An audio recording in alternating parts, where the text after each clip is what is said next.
पद्मासन। पद्मासन करने के क्या है फायदे?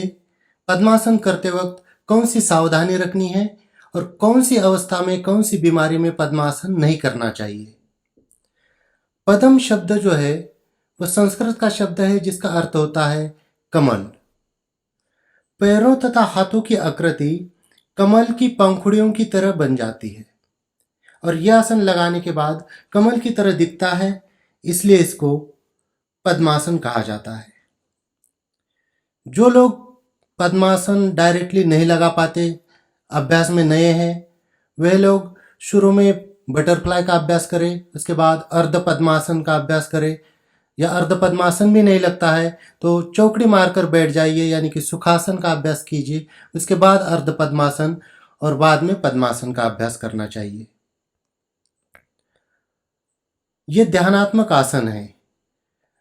मानसिक संतुलन के लिए, मानसिक शक्ति को बढ़ाने के लिए, टेंशन डिप्रेशन में यह आसन काफी लाभदायक है। इस आसन के लाभ की अगर हम बात करते हैं तो यह हमारे मन मस्तिष्क को, दिमाग को शांत रखने का कार्य करता है। यह आसन शारीरिक ऊर्जा को बढ़ाता है। यह भी देखा गया है कि अगर 5 से 10 मिनट के लिए 15 मिनट, 20 मिनट, जितना ज़्यादा आप पद्मासन लगाकर बैठते हैं तो आपके शरीर की ऊर्जा का जो स्तर है वो बढ़ता जाता है। लेकिन ऊर्जा के स्तर को बढ़ाने के लिए कम से कम 5 मिनट तो बैठना चाहिए। 5 मिनट से लेकर 20 मिनट तक आप इस आसन में बैठेंगे तो आपकी एनर्जी है वो उच्च लेवल पे चली जाती है। जिन लोगों को नींद नहीं आती, शरीर में थकान रहती है, नींद ना आने के वैसे कई सारे कारण होते हैं, लेकिन अगर आप पद्मासन का अभ्यास करते हैं तो आपकी जो नींद है वो बेहतर होती जाती है, गहरी गाढ़ी होती जाती है। यह घुटनों में भी लाभकारी होता है। लेकिन इसमें एक चीज ध्यान रखनी होगी कि जैसे कहते हैं ना कि इंसान दौड़ने से लंगड़ा नहीं होता, लेकिन लंगड़ा होने के बाद दौड़ नहीं सकता।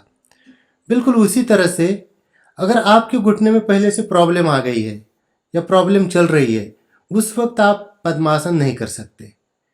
लेकिन अगर आप स्वस्थ है और अगर आप पद्मासन का अभ्यास करते हैं तो भविष्य में आपके घुटने में कोई प्रॉब्लम नहीं आती। महिलाओं के लिए माहवारी में भी काफी लाभदायक आसन होता है। माहवारी के दौरान महिलाओं का जो है हार्मोन चेंजेस की वजह से मूड स्विंग होता है, कमर में दर्द रहता है, अकड़न रहती है, थकान रहती है और चिड़चिड़ापन आ जाता है। अगर वो पद्मासन का अभ्यास करते हैं तो चिड़चिड़ापन भी कम हो जाएगा, माहवारी का दर्द भी कम हो जाएगा, शरीर की अकड़न भी कम हो जाएगी और मानसिक लाभ भी मिलेगा। गर्भवती महिलाओं के लिए भी पद्मासन लाभदायक है, लेकिन गर्भवती महिला को कभी भी अपने आप पद्मासन नहीं करना चाहिए।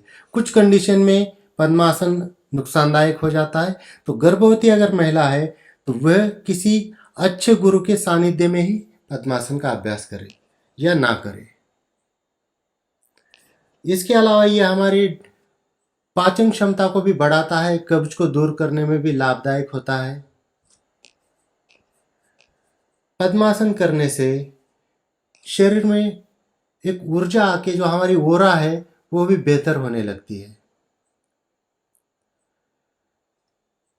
योग ग्रंथों में पद्मासन के बारे में कहा जाता है कि ये कई सारे प्रकार के रोगों को नष्ट कर देता है और कुंडलिनी जागरण में भी लाभ पहुंचाता है। पद्मासन करने से जोड़ों में लचीलापन आ जाता है। पद्मासन करते वक्त कुछ सावधानियां आपको रखनी चाहिए, जैसे कि अपनी क्षमता से अधिक जोर लगाकर पद्मासन को नहीं करना चाहिए। घुटने में किसी प्रकार का दर्द है, कहीं पर चोट है, उस अवस्था में भी पद्मासन नहीं करना चाहिए। शुरुआत में पद्मासन में जबरदस्ती ज़्यादा देर तक बैठने का प्रयास ना करें, यथाशक्ति संभव हो उतना ही अभ्यास करें।